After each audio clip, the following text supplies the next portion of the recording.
Hello everybody, welcome to my YouTube channel, thechessweb.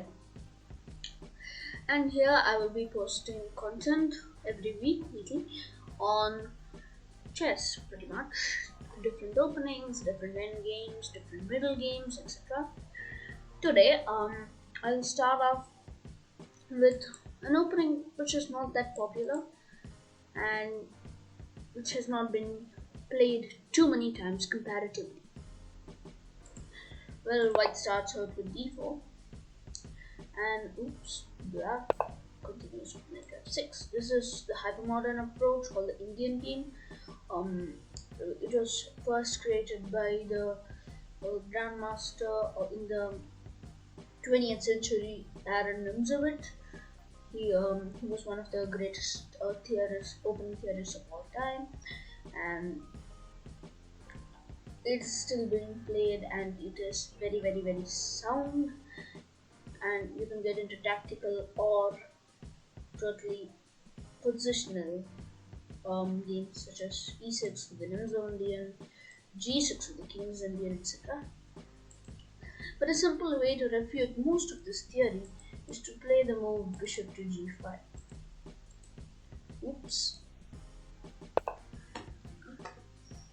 So the move bishop to g5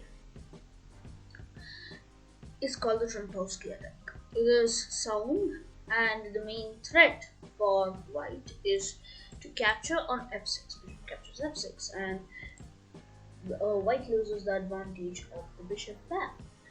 But he does create double pawns on the 6th rank and 7th rank on the f5. And using that advantage, he tries to increase control over e4. Because after this exchange, the control over e4 will be lessened because there will be a pawn on knight on f6. And after that, into c3 or into d2, c3, sometimes strengthening the d4 pawn, sometimes f4, etc.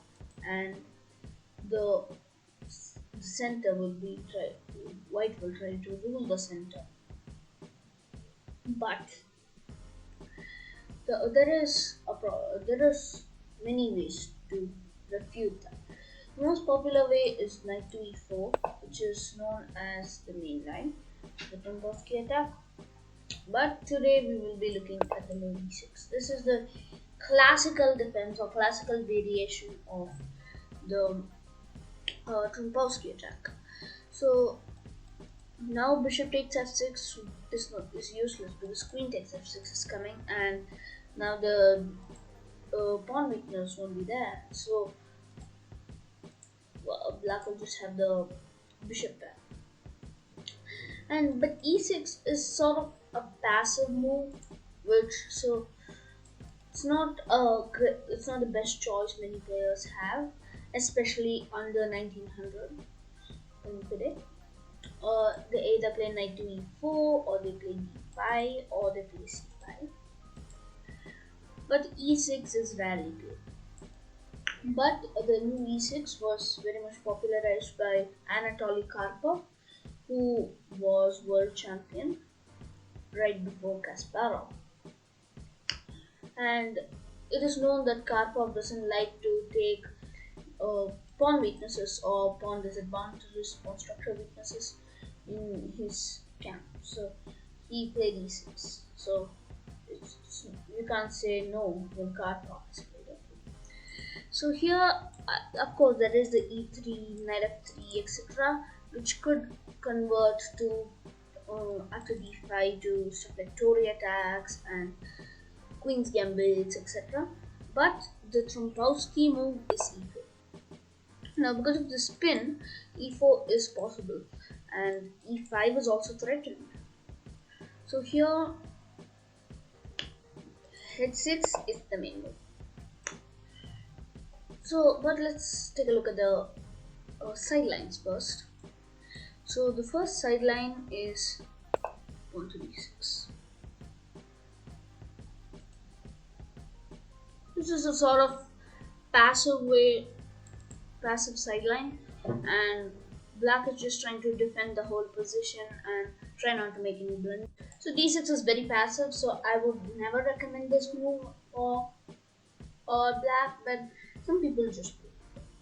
So how to play against it? So you might be tempted to play c4, but there is a better variation according to me. Just play knight to c3, bishop to e7, knight to f3, castles, bishop to e3. So now there are no weaknesses in White's camp. He has this totally huge center, and he's developed every single minor piece. At the same time, look at Black's position. Yes, he has castled. He's brought his king to safety, but White is going to castle next move. He does have ideas of also playing queen to d2 and castling queenside, and after that he can just play h4, g4, black resigns. So very tricky. Look at Black's pieces. Black's pieces, the bishop in e7 is just defending. It doesn't have any long diagonal this way. The pawns are just defending against pushes like e4 and d5, e5 and d5. Knight can come to c6, but it's not coming anytime soon, and most of the time it develops to d7. So the only way Black can try to reach counterplay is to play the move c5 later on, for which you need to prepare. For example, after queen to d2, triple O, you can sometimes ignore c5 and just continue with your pawn storm so that you can win. Anyway, going back, let's go to the next sideline. 6. This one is d5. So now this is kind of coming back into the crazy trompowski insane tilt. But this is somewhat advanced French like, but it is. So here some people do play knight to d2, which is kind of like a Tarrasch French, but that is definitely not my recommendation.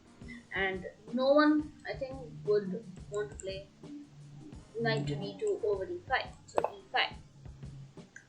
And this doesn't win a piece because just after h6, you don't want to capture with this, or you don't want to capture with this, because you're not getting a structural advantage or a central advantage, but you're losing your bishop, which is not a good thing.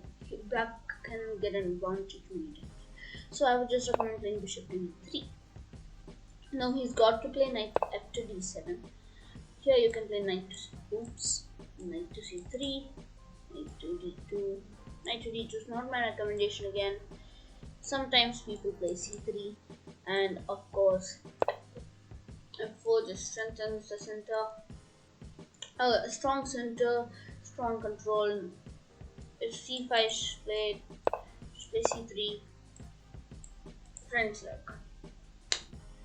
So this, according to me, is slightly better for White, and if White doesn't play badly or make any blunders or anything, he's gonna have a quick advantage in the middle game itself.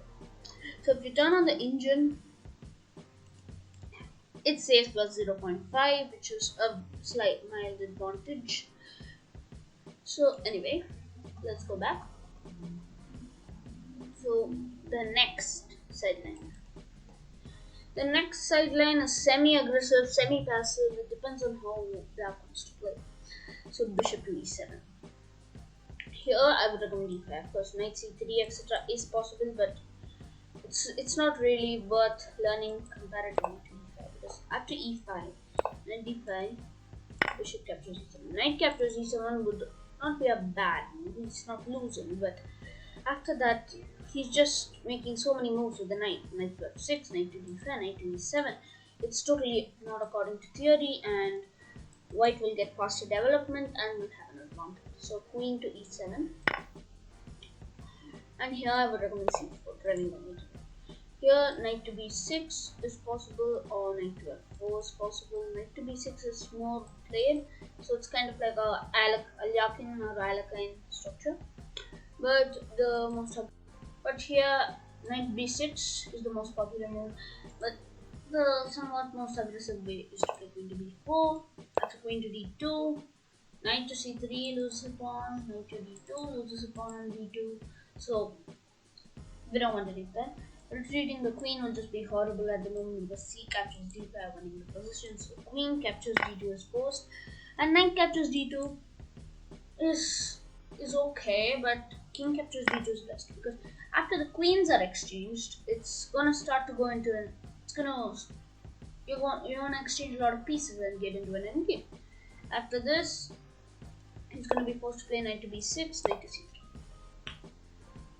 And remember, he can't capture here because of the bishop here.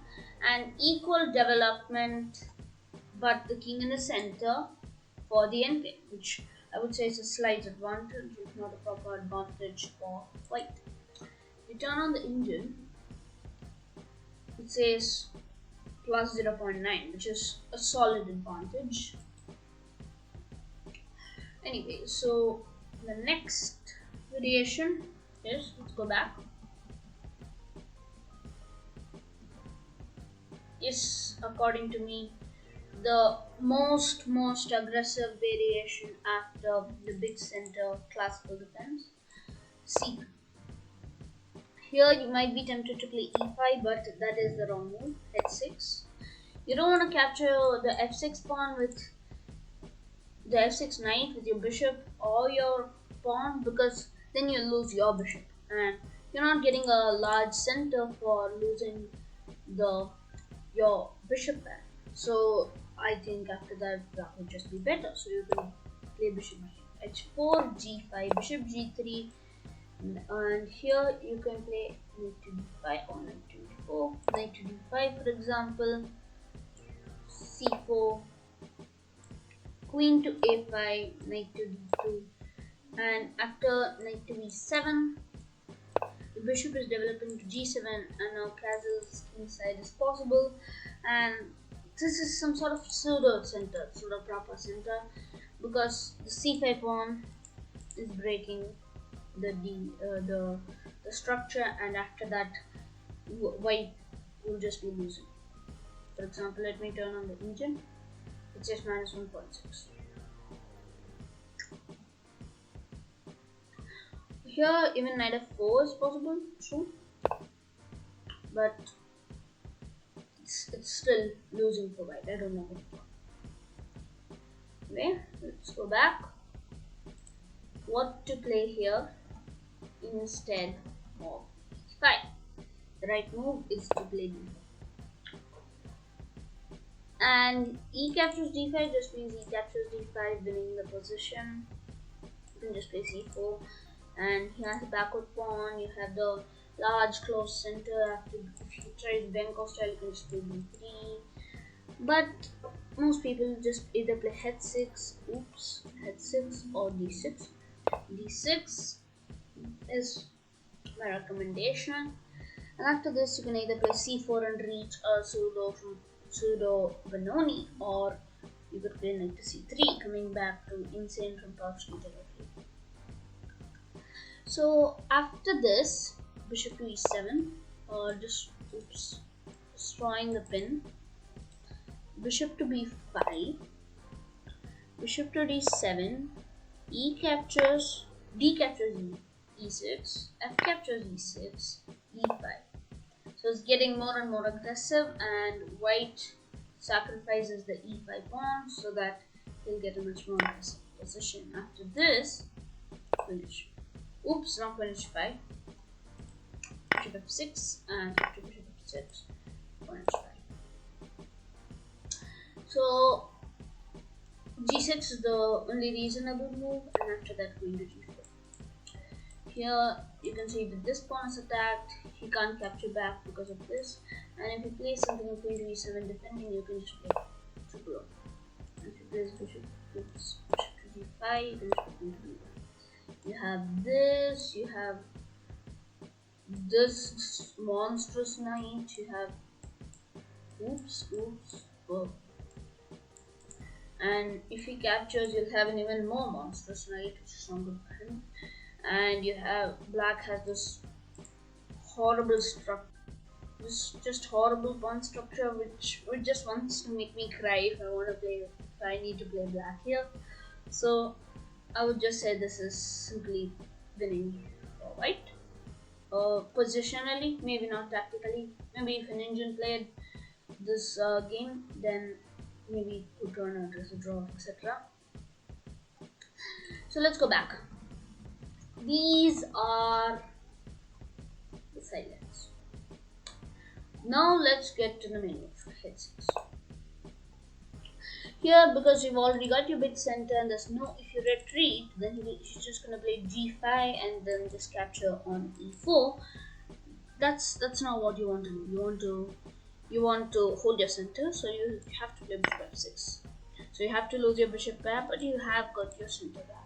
You're not exactly losing it for nothing. Queen captures f6, and here there's c3, there's knight f3, and there's knight c3. c3 is the most passive according to me, because after that you just play d5, knight to d2.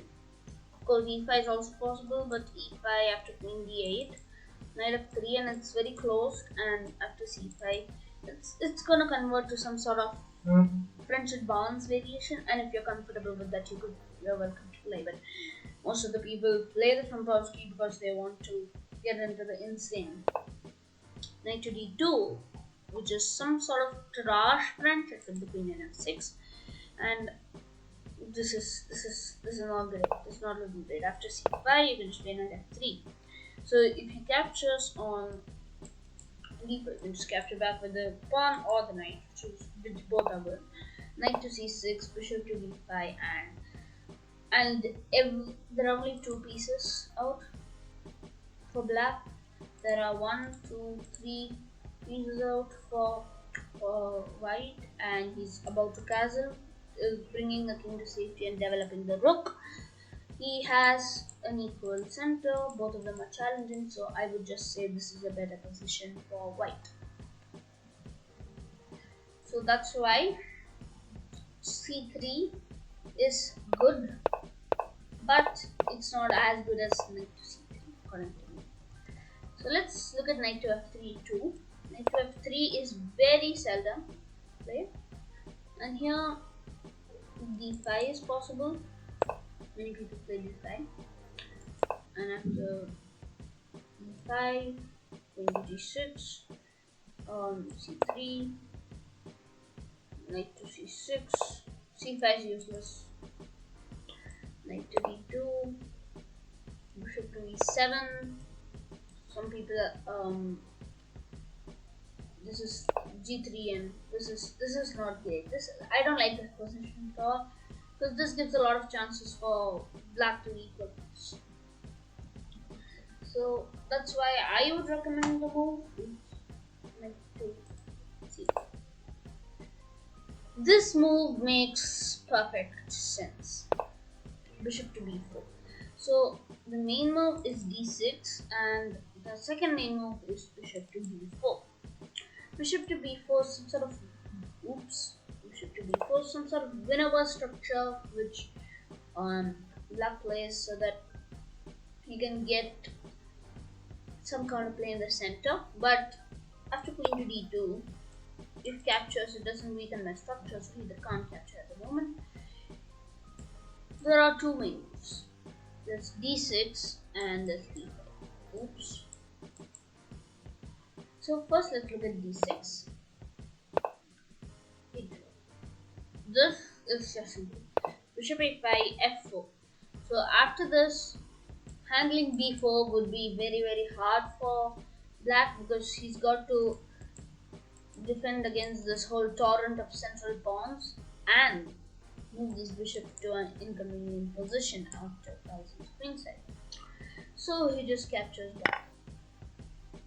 After b into c3, you want to keep this to the center when you don't want to blunder off this f4 pawn. e5. Here, f and e5 is possible, and d is possible. So d and e5 leads to position vector, which, yes, this happens, but this happens, but this also happens. So your queen side weak, and he's gonna play knight to c6. You're gonna play bishop to d3, and it's very double-edged. It's not known at the moment. So that's why I prefer to play f and e5 because it doesn't lose the central pawn. And after d and e5, you can just play bishop to c4 first of all, or you could play d4. I would recommend bishop to c4 or knight to f3 first. Knight to f3. Bishop to c4 is less advantageous because queen h4 check sometimes happens. Knight to f3, and if you capture on d4, you can just capture back to the c pawn, and after c3 you have this huge center, and c5 breaks on knight to c and d4. So let's go back again. What if he doesn't play d6? What if he plays d5?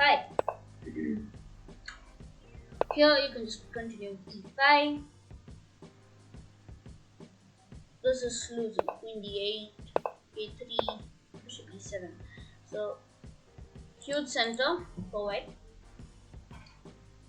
Gone into the black camp while black is still on his camp. Developed his pieces to advantageous squares.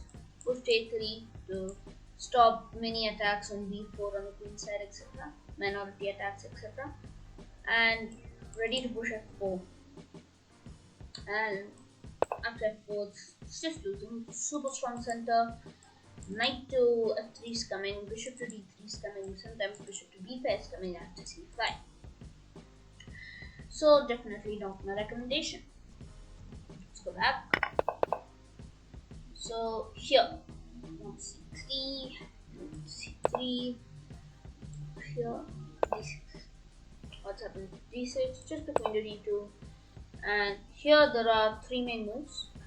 Two of them are sidelines. The main move is g5, which makes complete sense.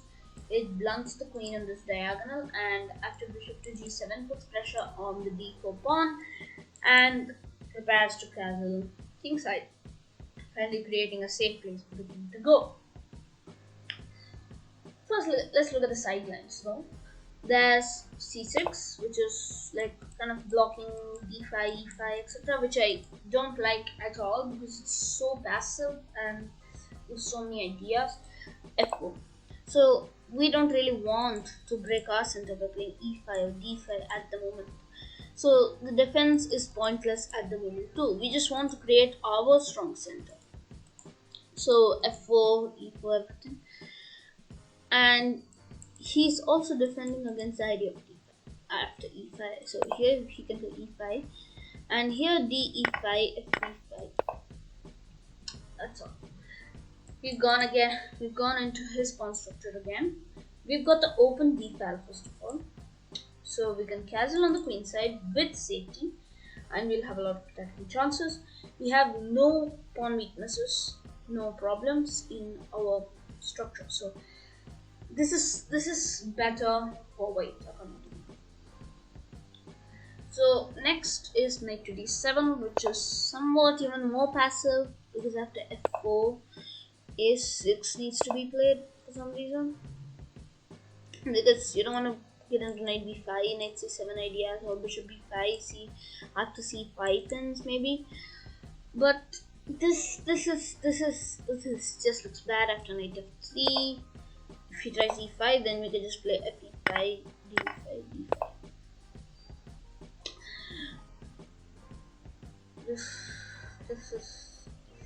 This is d5 can be played, or center to knight d5. Knight d5 also seems good because after going to d6, we can play b captures e5, and after knight captures e5, this looks winning because I don't see anything he can do. And as in we can just play castles queenset, for example. Knight f3, f3, c6. C6 would just mean I don't see what c6 can do. We can play knight to b6, we can do so many things, too many positional weaknesses, just losing. So we looked at the sidelines after h6. So h6 and d6. So now that's it. This now is the best move for black. This is makes complete sense. It's cutting off the queen from a lot of attacks, and after queenside castle by white, black can play kingside castle, and he can try to stop many of the pawn storms because he has the queen and the bishop, and at least he has a chance of pushing it to the end game, grinding it to the end game, and after that, if white tries to attack too hard, he'll be able to defend, and the end game will be winning. So this is the best move, the mainland of the mainland of the mainland. So, okay, g5. What do we do here? I would just say simple castles, no worries. Bishop to g7 puts pressure here, but then we got two defenders here, so no problems. And if you place bishop to g7, and you can capture once, and after captures, you can't capture twice because then it's going to be checkmate on d8. So d8 or d7. So you have to play queen to d7, f4, and if we f4, then we can just play queen to f4, and all our pieces are flying. So knight to c6, g3. So there is also the variation of knight to e4, where after g captures, it's a trial to sacrifice a pawn on the e5 square and try to get some control. After queen e5, for example, bishop e5, he's trying to get something after queen e3 or queen e2. But I really don't like this variation because I think if black plays properly, he'll be able to defend. So just play g3, and we have this open diagonal first of all to put pressure. And yeah, this seems to be good for white. So let's go back again. F6.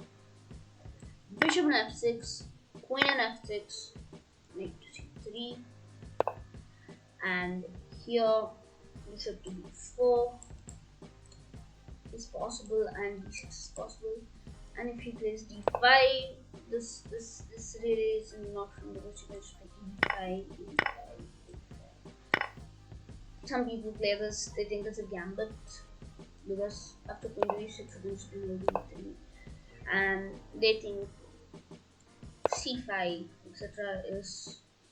has a lot of attacking chances, but no, I don't think this is winning at all. This is totally losing. Bishop to c4. Yes. Here we go. We can just play bishop in f7. In f7, what's happening? Queen h5. Everything's crumbling. We've actually sacrificed, and this is losing. Okay, to summarize, the trompowski is a sound opening, which can many times get into insane positions or sometimes get into quite solid positions where you will need to try hard to create something, but it tries to get an immediate advantage using the center, and many people don't know the trompowski, so many times it can also be used as a surprise weapon. So it's a very nice opening, which can be especially used in rapid games and blitz games, I think. But this is really good. After h6, bishop f6, queen f6, I would recommend knight to c3, and if you place bishop to b4, I just told you what to do. If you place d6, I just told you what to do. So after knight c3, you have this huge center, you have a developed piece, you don't have any weaknesses, so it is going to be a very, very comfortable game for you. so you will have a lot of winning chances. Thank you. I hope you enjoyed the first video from the chess web and you found it informative. Bye bye.